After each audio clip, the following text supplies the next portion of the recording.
I've got a 2006 Toyota Rav4 with the classic super crappy oil-consuming engine, the 4-cylinder, and just developed this weird knock that I assume is some pretty severe piston slap on one of the pistons due to maybe a wrist pin failure or something, but just going to make a note of the sound that this makes.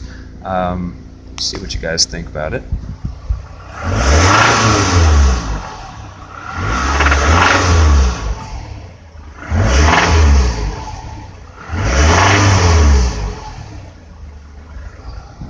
Kind of hear that quick knock as it accelerates, and while driving it will do that when you let off the accelerator if you're in higher RPM, if it shifts up or something. I only drove it about 5 miles with that knock, started on my way home, and parked it, left it since, but it's pretty damn unsettling, honestly.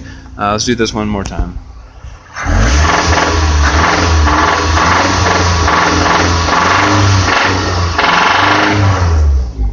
I'm really not loving that. It sounds like damage to me. There's a good example, though, of what the hell's going on.